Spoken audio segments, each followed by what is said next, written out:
स्वागत है दोस्तों आप सभी का अपने यूट्यूब चैनल में। दोस्तों आज का ये वीडियो दोस्तों जेकबोर्ड के दोस्तों क्लास 9 के दोस्तों सभी विद्यार्थी के लिए very very most important video होने वाला है। ठीक है, आज के इस वीडियो में हम लोग जो है जो का 12 अप्रैल को दोस्तों ठीक है मैथ का एग्जाम होगा दोस्तों, उसका हम लोग जो क्वेश्चन पेपर दोस्तों आज के इस वीडियो में हम लोग सोल्व करने वाले हैं। ठीक है, मैथ का क्वेश्चन पेपर दोस्तों आज के इस वीडियो में हम लोग सोल्व करने वाले हैं। साइंस सोशल साइंस का दोस्तों अपलोड हो चुका है, उसको देख लीजिएगा। ठीक है, वीडियो का लास्ट तक बन रहे इंडर स्क्रीन पर दोस्तों आपको शो होगा, वहां से आप क्लिक कर लीजिएगा।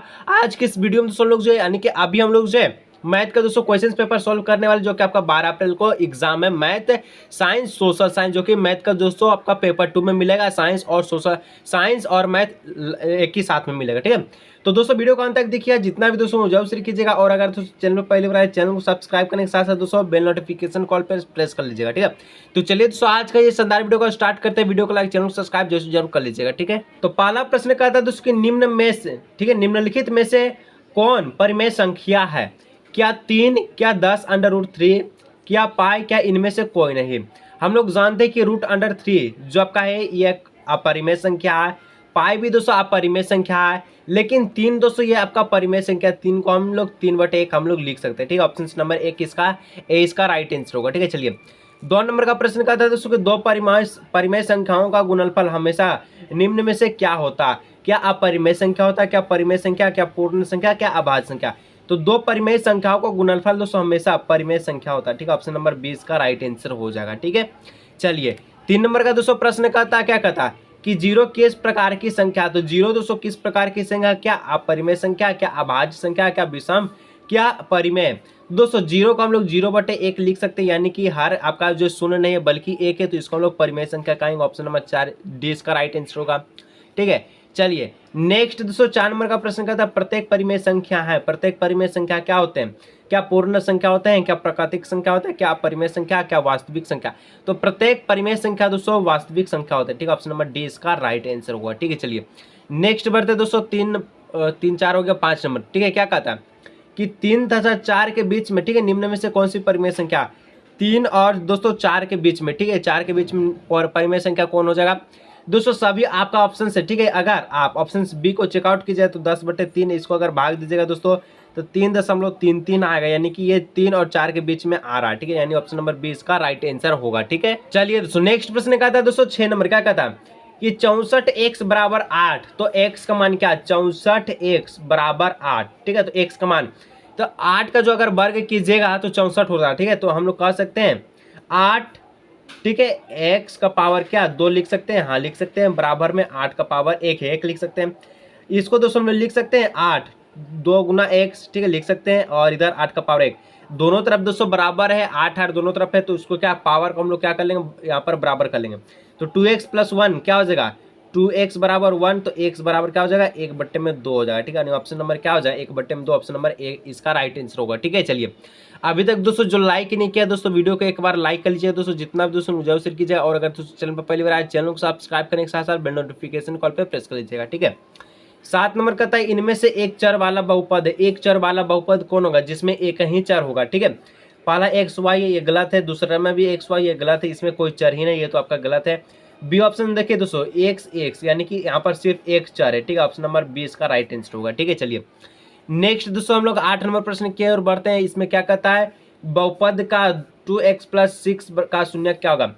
2x + 6 का शून्य क्या होगा? इसको हम लोग 0 के बराबर रख देते हैं, तो 2x बराबर हो जाता है -6, x बराबर हो जाएगा -6/2, इसको काट दीजिएगा तो -3 इसका राइट आंसर जो कि ऑप्शन नंबर बी इसका राइट आंसर होगा। ठीक है, चलिए आगे दोस्तों नेक्स्ट 9 नंबर का था बहुपद दोस्तों x का पावर 4 माइनस ठीक है 3x² - 5 का घात क्या होगा? ठीक है, x का पावर 4 - 3x² - 5 का घात क्या होगा?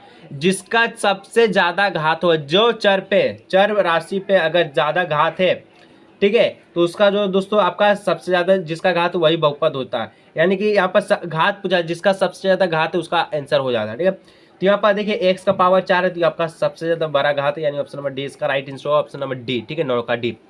10 नंबर का था दोस्तों यदि px = x तो x - 1 तो p 0 का मान क्या होगा? तो अगर p हम लोग x का जगह 0 रखते हैं तो क्या हो जाएगा? 0 - 1 है, तो 0 में से 1 जाएगा तो क्या होगा? -1 होगा। ठीक है, यानी ऑप्शन नंबर इसका सी इसका राइट आंसर होगा। ठीक है, -1। चलिए आगे का 11 नंबर कहता है 2x का power 3 minus 5 x square minus, ठीक है, x प्लस 3 में एक्स स्क्वायर का गुणांक है। एक्स स्क्वायर का गुणांक कहने का मतलब है एक्स जिसके साथ जुड़ा वही इसका राइट आंसर होगा। तो ये एक्स स्क्वायर यहाँ दिख रहा है, एक्स किसके साथ जुड़ा, -5 के साथ जुड़ा, तो -5 इसका right answer, option number B इसका राइट आंसर होगा, ठीक है। और जो लाइक नहीं किए दोस्तों वीडियो को एक लाइक कर लीजिए, ठीक है। चलिए 12 नंबर का था, यदि किसी बहुपद px बराबर x का पावर अगर 31 प्लस 1 को अगर x माइनस 1 से विभाजित किया जाए तो शेषफल क्या होगा। शेषफल पूछा है दोस्तों, आपको जो ज़्यादा भाग करने का दिक्कत नहीं है, क्या करना, जो इसका विभाजित जिसे करना है x माइनस 1 को, इसको आपको 0 के बराबर रख दीजिए, 0 के बराबर रख दिए तो x का जो -1 का है इधर जाके क्या हो जाएगा, प्लस का 1 हो जाएगा, यानी कि एक आपका x आपका 1 निकला, ठीक है। अब जहाँ x वहाँ पर 1 रख दीजिए, तो यहाँ तो 1 का पावर 31 कर दीजिए प्लस 1 को अगर 31 से गुना कीजिएगा तो यानी 1 का पावर 31 कीजिएगा तो कितना इसका वैल्यू आ, जितना भी अगर कोई भी संख्या को अगर 1 से ही गुना कीजिए, 1 का पावर 1 होगा, 1 गुना 1 1 गुना 1 1 गुना 1, यानी कि 31 बार भी गुना कीजिए तो आपका आएगा 1 ही, और 1 प्लस 1 कितना हो जाएगा, 1 प्लस 1 इसका 2 हो जाएगा, ऑप्शन नंबर डी इसका राइट आंसर होगा, ठीक है। नेक्स्ट प्रश्न दोस्तों 13 नंबर का था, निम्न में से, ठीक है, कौन सा बहुपद द्विपद है, ठीक है, द्विपद कौन है। ऑप्शन ए क्या x square minus 9x plus 1 9x plus 14, ये गलत है दोस्तों, 9x भी गलत है। ऑप्शन सी इसका राइट आंसर होगा 5x स्क्वायर, ठीक है, -9, ऑप्शन नंबर सी इसका राइट आंसर होगा, ठीक है। चलिए 14 नंबर का है दोस्तों, x square minus 9x plus 14 का गुणनखंड होगा, ठीक है। गुणनखंड कैसे होगा दोस्तों, इसका आपको निकालना है। चलिए हम लोग बनाते हैं इसको, x square minus 9x plus 14 का गुणनखंड क्या होगा। तो दोस्तों 14 को हम लोग एक्स स्क्वायर के साथ कुछ भी नहीं है, यानी कि 1 है, तो 14 को 1 से गुना कीजिएगा तो क्या होगा, 14 होगा। तो 14 को इस प्रकार से लिखना है कि दोस्तों गुना करने पर 14 आए और प्लस माइनस करने पर क्या है, 9 आए, ठीक है। तो हम लोग लिख सकते हैं, क्या लिख सकते हैं, x square minus 7x minus 2x plus 14 लिख सकते हैं। 7 दूना हो जाएगा 14 माइनस 7 माइनस 2 कितना हो जाएगा, 9 हो जाएगा, ठीक है। चलिए -9, तो एक्स स्क्वायर माइनस 7x, दोनों में कॉमन क्या है दोस्तों, x है, तो x कॉमन ले लीजिए, यहाँ से x माइनस 7 बच गया। एक -2x प्लस 14, इसमें दोस्तों कॉमन क्या है, तो -2 कॉमन ले लेते हैं, तो x माइनस दोस्तों यहाँ पर 7 बच जाएगा यहाँ पर भी, ठीक है। दोनों में ब्रैकेट में दोस्तों आपका है x माइनस 7 बराबर में, तो x माइनस 7 यहाँ पर ले लेते हैं और x माइनस 2 बचे, x माइनस 2 ले लेते हैं। तो यहाँ पर जो आपका, ठीक है, गुणनखंड होगा इसका x माइनस 7 x माइनस 2 जो कि ऑप्शन नंबर बी इसका परम सत्य उत्तर हो जाएगा, x माइनस 7 x माइनस 2, ठीक है। चलिए आगे दोस्तों, आगे प्रश्न बढ़ने से पहले दोस्तों देख आपका जो प्रश्न दिया गया एक आकृति दिया है दोस्तों, आकृति देखकर निम्नलिखित प्रश्नों का उत्तर दीजिए, ठीक है। और ये जो आकृति है दोस्तों, ये यहाँ पर देखिए इसका जो प्रिंट है दोस्तों, यहाँ जो कलर है, ठीक है, ये आपका जो पूरा तरह से उड़ गया था, ठीक है, इसीलिए दोस्तों मैं यहाँ पर पेन से ड्रॉ कर दिया, वहीं पर दोस्तों यहाँ पर चित्र है उसी लाइन पे मैं ड्रॉ कर दिया ताकि आपको दिखने में आसान हो, ठीक है। नहीं तो दोस्तों यहाँ पर धुंधला दिख रहा था, ठीक है, जो कि दिखने आप नहीं देख पाते। चलिए तो ये दोस्तों x अच्छा है, आपका y अच्छा है। चलिए अब प्रश्न इसका अनुसार पूछता है, उस अब हम लोग चलेंगे, ठीक है। जैसे कि 15 कहता है बिंदु B का निर्देशांक, तो बिंदु B कहाँ दिख रहा है, तो बिंदु B यहाँ दिख रहा है, B का निर्देशांक क्या, तो सबसे पहले हम लोग x लिखते हैं, उसके बाद हम लोग y लिखते हैं, ठीक है। चलिए तो x y हम लोग लिखते हैं, उसके बाद B आपका कहाँ है, यहाँ B का निर्देशांक क्या हो जाएगा, B का जो निर्देशांक हो जाएगा दोस्तों, x में आपका हो जाएगा 2, y में हो जाएगा आपका -5, ठीक है। 2 -5 कहाँ दिख रहा है, 2 -5 दिख रहा है कहाँ, देखिए यहाँ पर दोस्तों उल्टा लिख दिया ना, ये आपका y था और ये आपका x है, ठीक है। तो यहाँ पर हम लोग इस प्रकार से लिखेंगे -5,2, ठीक है। चलिए तो ऑप्शन नंबर सी इसका हो जाएगा -5,2, जो कि इसका परम सत्य उत्तर हो जाएगा, ठीक है। देखिए दोस्तों आगे का जो प्रश्न पूछा है, ठीक है, कैसे पूछा, -3, -5, ठीक है, इसका जो है कौन सा बिंदु है, ठीक है। दोस्तों मैं प्रश्न दिखाऊंगा, थोड़ा सा यहाँ पर समझ लिया, ठीक है। -3, -5 मैं दोस्तों इस प्रकार से इसलिए दिखा रहा हूँ क्योंकि दोस्तों पलटने में दोस्तों मुझे काफी दिक्कत हो रहा है, ठीक है। देखिए तो -3 और -5 कहाँ दिख रहा, तो -3 दोस्तों यहाँ पर x में, यहाँ पर -3, ठीक है, -5 दोस्तों यहाँ पर है, तो ये आपका जो बिंदु है ये आपका E हो जाएगा, ठीक है। और प्रश्न बोलता है दोस्तों कि D का भुज, तो D का जो भुज है दोस्तों, भुज हम लोग x अक्ष को कहते हैं, ठीक है। तो D किसके सामने x अक्ष क्या है, तो 6, तो इसका जो भुज है ये 6 हो जाएगा, ठीक है। और पूछता है दोस्तों कि h का यहाँ पर निर्देशांक क्या है, ठीक है। यहाँ पर देखिए और भी प्रश्न पूछा, चलिए उसको हम लोग देख लेते हैं, ठीक है, कोई दिक्कत ऐसे नहीं होगा, ठीक है।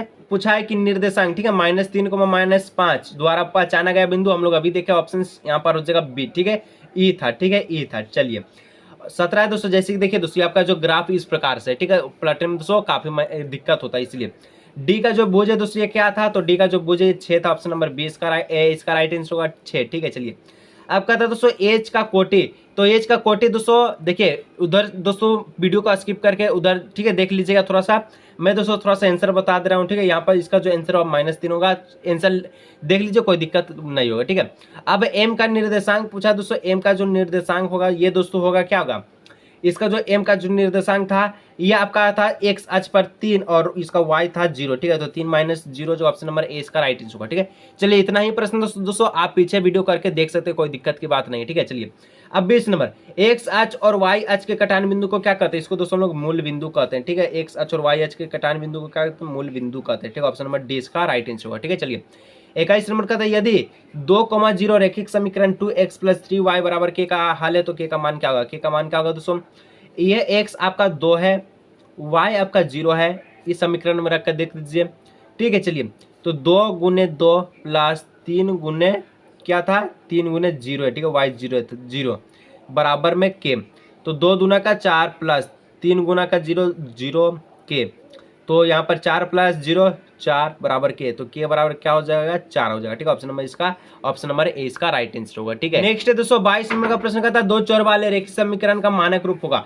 तो 2 चर वाले रेखीय समीकरण जो मानक रूप होता है दोस्तों x + by + c बराबर 0 होता है ठीक है। ऑप्शन नंबर इसका 20 का राइट आंसर होगा ठीक है। चलिए आगे दोस्तों 23 नंबर का था 2 चर वाले रेखीय समीकरण का ग्राफ प्रदर्शित होता है। तो इसका जो ग्राफ है दोस्तों ये आपका सरल रेखा बनता है ठीक है। एक सरल रेखा बनता है, ऑप्शन नंबर ए इसका राइट आंसर होगा ठीक है। चलिए 24 नंबर का आता है दोस्तों x = 5 y = 2 तो निम्नलिखित में से किस समीकरण का हल है? तो यहाँ पर दोस्तों इसका जो हल क्या हो जाएगा, तो दोस्तों इसका जो ऑप्शन सी हो जाएगा ठीक है। अगर x में 5 रखें, y में आपका 2 है, तो 2 रखने पर अगर 7 का बराबर 7 है तो 5 दूसरे कितना, तो 7 बराबर हो गया 7, यानी कि ऑप्शन में इसका सी इसका राइट आंसर होगा ठीक है। मैं दोस्तों सीधा ऑप्शन बता दूं ताकि दोस्तों आपको लेट ना हो एग्जाम में तहलका मचा दे। चलिए 25 का रेखिक समीकरण दिया गया दोस्तों, इसका जो हल क्या होगा? तो इसका जो हल पूछा है दोस्तों ये क्या होगा, तो कुछ नहीं करना है, ऑप्शन बी है जो दिया गया है 3, -2 ठीक है। ये x से y है तो x में 2, 3 2 × 3 और प्लस ठीक है, प्लस 3 गुने कितना है 2 कर लीजिए, तो 3 दूना का होता है 6, 3 दूना का 6, 6 6 12, यानी कि 12 बराबर 12 आ गया। तो ऑप्शन नंबर इसका बी इसका वेरीफाई कर रहा है ठीक है। चलिए इसको देख लीजिए दोस्तों, कोई दिक्कत की बात नहीं है, ऑप्शन सिर्फ लेके चलिए आगे कोई दिक्कत नहीं होगा ठीक है। चलिए 26 नंबर का था, क्या कहता है कि यदि बिंदु दिया गया है तो इसके द्वारा निरूपित रेखाएं क्या होगा? वही बात है, ये आपका x है, ये आपका y है, रख दीजिए 2 + 3 बराबर के, तो 2 3 होता है 5, तो के बराबर क्या हो गया 5, यानी ऑप्शन नंबर डी इसका राइट आंसर ठीक है। चलिए अब 27 का था दोस्तों, रेखिक समीकरण दिया गया, इसका आलेख दोस्तों x अक्ष के बिंदु पर प्रतिच्छेद करेगा। किस बिंदु पर प्रतिच्छेद करेगा? तो x अक्ष के बोला है दोस्तों, तो इसका जो y है दोस्तों ये आपका 0 हो जाएगा ठीक है। चलिए तो ऑप्शन नंबर सी अगर चेकआउट कीजिएगा तो 4 × 3 + 3 × 0 बराबर 12 ठीक है। तो यहाँ पर दोस्तों शर्त यही होता है 12 12, 3 दूना का 0 0, 3 × 0 0 हो जाएगा, प्लस बराबर देखिए 12 को अगर 0 से प्लस किया तो होगा 12 बराबर 12, यानी ऑप्शन नंबर इसका 3 इसका राइट आंसर होगा ठीक है। चलिए 28 नंबर का दोस्तों 60 डिग्री का पूरा कोण का जो मान होता है क्या था? तो 90 में से 60 घटा दीजिए, 90 में से 60 जाएगा 30 ठीक है। ऑप्शन नंबर इसका हो जाएगा ऑप्शन नंबर ए इसका राइट आंसर होगा ठीक है। चलिए 29 नंबर का आता है वह कोण जो 90 से अधिक और 180 से कम होता है क्या कहलाता? 90 से ज्यादा और 180 से कम ठीक है, क्या कहलाता है? इसको हम लोग अधिक कोण कहते हैं। ऑप्शन नंबर सी इसका राइट आंसर होगा ठीक है। चलिए दोस्तों 30 नंबर का प्रश्न कहता है उस कोण की माप क्या होगा जो अपने पूरा कोण के ठीक है आधे से 30 अधिक है।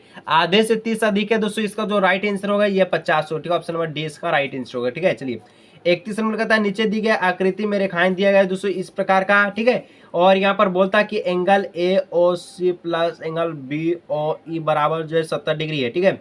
तो एंगल COE का मान क्या होगा? ये दोस्तों यहाँ रहा है AOC, यहाँ आपका AOC ये आपका एंगल हो गया, और दोस्तों BOE ये दोनों जो एंगल है दोस्तों ये दोनों एंगल को मिला के ठीक है, यहाँ पर ऊपर वाला को नहीं, इसको छोड़ के इसका और इसका जो मान है दोस्तों ये 70 दिया गया है। और हम लोग जानते हैं ये पूरा जो ये बड़ा रेखिक युग्म बड़ा रेखिक युग्म का जो मान होता है ये 180 होता है, तो 180 में से 70 को घटा दीजिए कितना होगा 110 हो जाएगा ठीक है। 110 ऑप्शन नंबर 20 का राइट आंसर होगा ठीक है। चलिए आगे बढ़ते हैं, अगर कोई दिक्कत हो रहा है नीचे कमेंट सेक्शन में कमेंट कीजिएगा, और अभी तक वीडियो को लाइक चैनल सब्सक्राइब नहीं किए तो कर लीजिएगा ठीक है। चलिए कहता है नीचे दिए गए आकृति में दोस्तों AB जो है पैरेलल है CD का, तो x + y का जो मान है क्या होगा? तो ये दोस्तों देखिए x + y का मान क्या होगा? इस प्रकार से दिया गया। इसका जो मान है दोस्तों यहाँ पर 50 है, और ये इस दोनों का जो मान होता है दोस्तों अगर इसको मिला दे तो इसका जो मान होता है 180 होता है। ठीक है, तो 50 में से 180 में से 50 जाए तो कितना होगा, x का जो मान लिख लेगा ये आपका 30 लिख लेगा। ठीक है, ये 30। अब ये दोस्तों यहाँ पर देखिए इस प्रकार से कुछ इस प्रकार का बना। ठीक है, इस प्रकार से, यानी कि कट्टुम कुटी में है तो हम लोग जानते ही ये कोण और ये कोण आपस में बराबर होता है। कैसे, शीर्षाभिमुख कोण से। ठीक है, तो ये 130 है तो y कितना होगा, y भी 130 होगा। अब दोनों का योग बोला। ठीक है, x भी 130 और y भी 130, दोनों को जोड़ दीजिए 260 इसका राइट आंसर होगा। ठीक है, 260 ऑप्शन नंबर इसका डी इसका राइट आंसर होगा। ठीक है, 260। 33 नंबर का था दोस्तों कि त्रिभुज के तीनों कोणों का जो मान है ये क्या होता है। ठीक है, त्रिभुज के तीनों कोणों का मान कितना होता है, तो त्रिभुज के तीनों कोणों का जो मान होता है दोस्तों 180 होता है। ऑप्शन नंबर 20 का राइट आंसर होगा। ठीक है, नेक्स्ट दोस्तों 34 नंबर का था किसी त्रिभुज में अधिक से अधिक कितने समकोण हो सकते हैं। ठीक है, ये त्रिभुज है समकोण त्रिभुज, तो इसमें कितना समकोण हो सकता है, यानी कि 90 डिग्री कितना होगा, एक ही होगा। ठीक है, तो ये आपका हो जाएगा ऑप्शन नंबर सी 1 होगा। ठीक है, चलिए 35 का था यदि ए बी बराबर क्यू आर, बी सी बराबर पी आर, तो सी ए और सी ए बराबर पी क्यू है तो क्या होगा, यहाँ पर देखिए बोलता है ये यानी कि एंगल ए बी सी सर्वांगसम त्रिभुज होगा। क्या यहाँ पर त्रिभुज ए बी सी सर्वांगसम त्रिभुज पी क्यू आर, ये गलत है, ये भी गलत है दोस्तों। यहाँ पर जो राइट आंसर ऑप्शन डी होगा। ठीक है, उपयुक्त में से कोई नहीं होगा। ठीक है, चलिए आगे दोस्तों 36 कहता है निम्नलिखित में से कौन त्रिभुज के सर्वसम की कसौटी नहीं है, तो साइड एंगल साइड है, साइड एंगल भी है, साइड भी है, लेकिन साइड एंगल नहीं है। ऑप्शन नंबर इसका सी इसका राइट आंसर होगा। ठीक है, चलिए 37 कहता है दो त्रिभुज सर्वांगसम होंगे। ठीक है, यदि इन दोनों त्रिभुजों के दोनों कोणों का युग्म बराबर, दो को कोण बराबर तथा वह भुजा जिस पर कोण बनता है वह बराबर है, तो किस प्रकार का सर्वसम त्रिभुज होगा। दो को कोण की बात है, जाहिर से एंगल साइड एंगल होगा। ऑप्शन नंबर ए इसका राइट आंसर होगा। ठीक है, चलिए नेक्स्ट 2-3 और प्रश्न है दोस्तों, और जो लाइक नहीं किए वीडियो को लाइक, चैनल सब्सक्राइब कर लीजिएगा। कहता है समबाहु त्रिभुज का प्रत्येक कोण होता है, तो समबाहु त्रिभुज का जो प्रत्येक कोण होता है दोस्तों ये 60 डिग्री का होता है। ठीक है, ये भी 60, ये भी 60, ये भी 60, यानी ऑप्शन नंबर ए इसका राइट आंसर होगा। ठीक है, चलिए कहता है यदि एक त्रिभुज की तीनों कोण दूसरे त्रिभुज के तीनों कोणों के योग के बराबर है। ठीक है, तो दोनों त्रिभुज, ठीक है, त्रिभुज के तीनों भुजाएं दूसरे त्रिभुज के तीनों भुजाओं के बराबर है, तो इसका दोस्तों कौन सा नियम होगा, तीनों भुजा की बात है तो साइड एंगल साइड से बराबर होगा। ऑप्शन नंबर ए इसका राइट आंसर होगा। ठीक है, चलिए आज की इस वीडियो का लास्ट प्रश्न का था आकृति में दोस्तों त्रिभुज बीओसी तथा ए और डी सर्वसम किस नियम से है, तो यहाँ पर एक भुजा है। ठीक है, एक भुजा है, ये आपका राइट एंगल है, तो जहां पर भी अगर राइट एंगल दिखे कोई ऑप्शन को मत दिखना, जहां राइट एंगल है आरएचएस जहां पर फॉलो करता है उसको राइट करना। ठीक है, तो ऑप्शन नंबर सी इसका राइट आंसर। अगर वीडियो अच्छा लगता है तो वीडियो को लाइक, चैनल सब्सक्राइब कीजिए। दोस्तों मिलेंगे नेक्स्ट वीडियो।